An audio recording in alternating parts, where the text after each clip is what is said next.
welcome. I am Andrea and this is Beyond the Pink Door. It's an absolutely gorgeous day here today. The sun is shining, the birds are singing, and I've just decided to do a little tutorial to make one of these. So I made some of these on Sunday because I just didn't feel like making clothes. I was just having like one of those moments. I just wanted to sit and just make something cute and simple, and yeah, just almost like a palette cleanser to get me into doing a little bit more sewing again. I never get tired of sewing. I just don't always feel like making clothes. So I love spending a bit of time making cushions, making these. I love these. I have these all over my house. I store all sorts of bits and pieces in them. I have them made out of curtain fabric, so you know they're quite solid. They make a lovely plant pot. Obviously you put the potted plant into them, you can't put soil into them, but this is the one that I've made in the tutorial today, and I put my pens in it. Now they're actually in a tin and in the little cover, but they actually look like they're standing up in the cover. So I've really enjoyed making this today, and thanks to anybody who subscribes to me. And if you are interested in this kind of thing, I have a few more little tutorials coming up, so hit the notification bell and you'll know when they're ready. So yeah, let's get straight into the tutorial. Right, so we're all good to go. So this is what we're going to be making, a little fabric tub. This one is reversible. It's made from curtain decor or home decor fabric.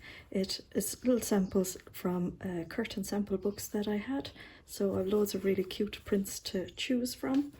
So that's it. It's not interfaced.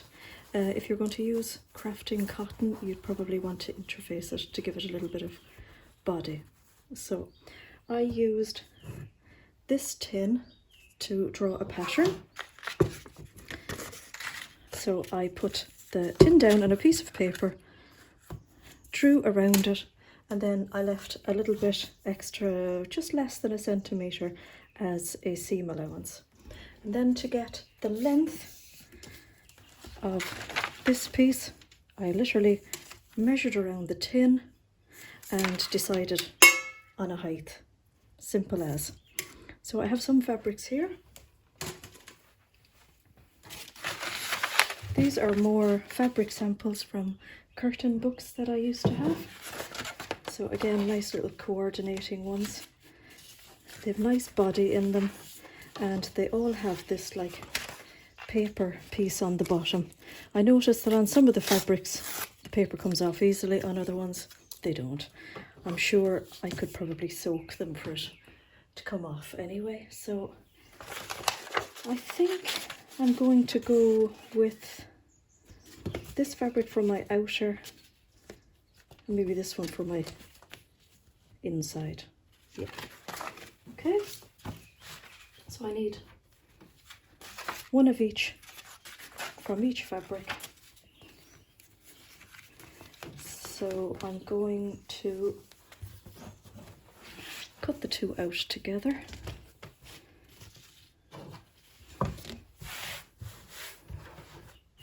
I'd quite like this flower here to be on the outside of my tub. So I'm going to place my pattern on top.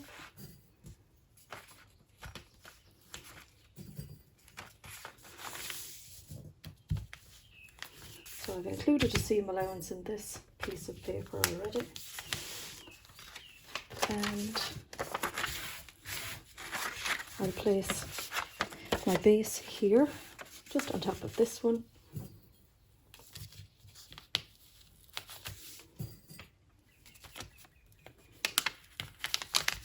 So I've got the two layers pinned together, and now it's just cut it out.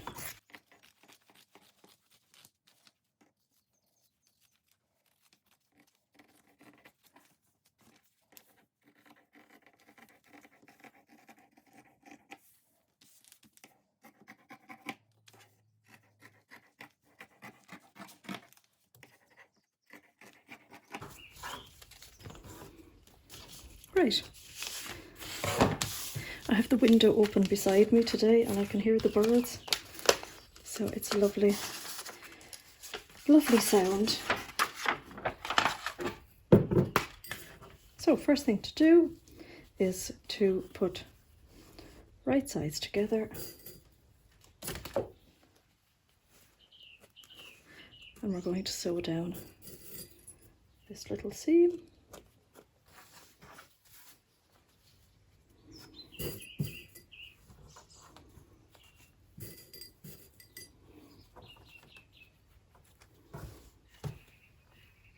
Right, so seams are done and I've pressed them flat with my iron.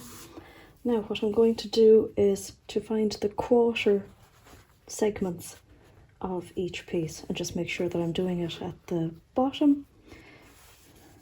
So I'm using a fabric marker and I'm just putting a mark here because I know that's halfway, and then I'm going to bring that halfway to here, which gives me a quarter and a quarter, and I'm going to do the same for this.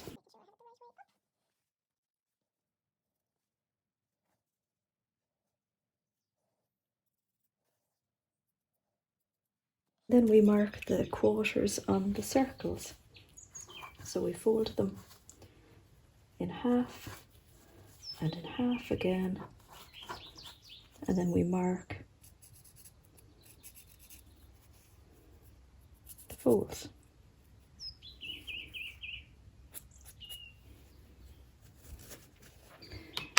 Then it's a simple matter of matching up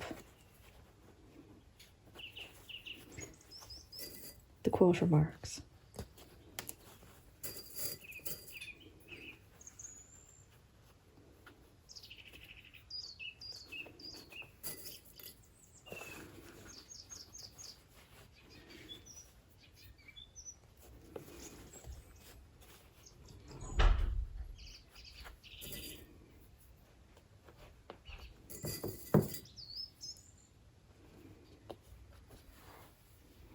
I have my bases pinned onto my sides and I'm going to sew around on the side piece side, if that makes sense.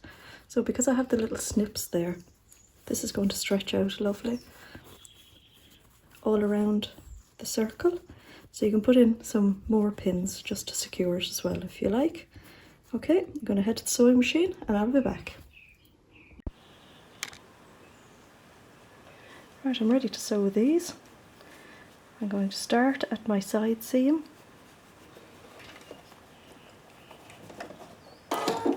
And I'm using about 1 centimetre, maybe less, of a seam allowance.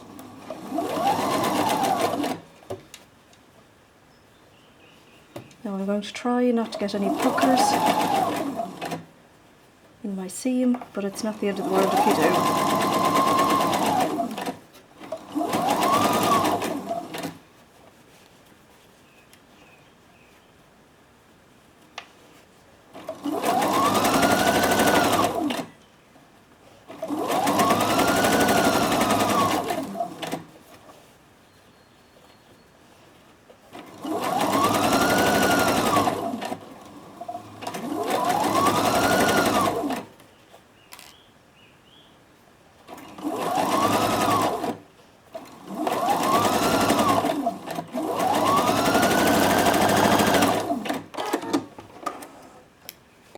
Now here we are with the bases sewn onto the sides. I don't think I got any puckers in it. Again, it's not the end of the world if you do. And now this is my right side, this is my lining, and it's a simple matter of turn one out, doesn't matter which one, and put it into the other. I separate the two side seams, I don't put them together, so I have one here and I have the other over here, just so it's not too bulky for the sewing machine to sew. I'm going to pin around And I'm basically going to sew around here, and I'm going to leave about 3 inches of a gap to be able to turn it out. So that's all pinned, ready. So I'm going to sew around here and leave a gap of about that much. Okay, let's take this off and use my free arm. This makes it so much easier. Again, I'm going to use my centimetre seam allowance and just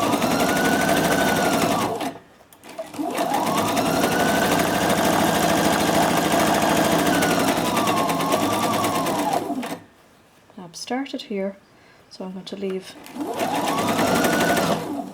gap. So I haven't stitched there. So I sewed around the top and I left a gap here so that I can turn it out.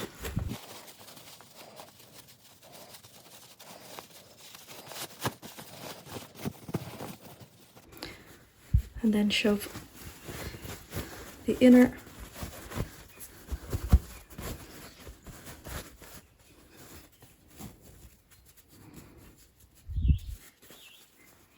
and that's it, almost done. We have our little gap to close. So I'm going to bring it to the ironing board. Iron this seam here at the top nice and flat.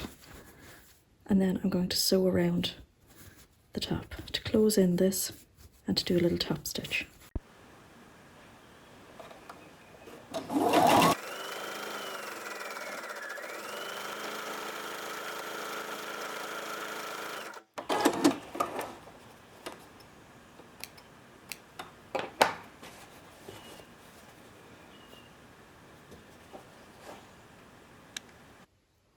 And there we have it. So I've sewn around the top, closed the little gap, lining inside, got my flower on the outside, and this is like totally reversible. Just as cute. And because I placed the circle of the base of the outside fabric, I have a cute base on this one. So I use these for loads of things around the house. I put my pens from my little, that's another cylindrical object to use as a pattern.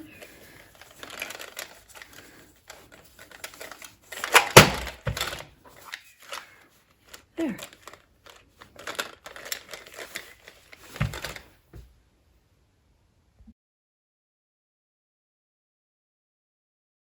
Well, I hope you enjoyed that as much as I enjoyed doing it. Any questions, just put them into the comments box, and don't forget to subscribe and hit the notification bell. This is one of a few tutorials that I'm going to do, so keep an eye out for the next ones. And thank you so much for watching. Until the next one, goodbye.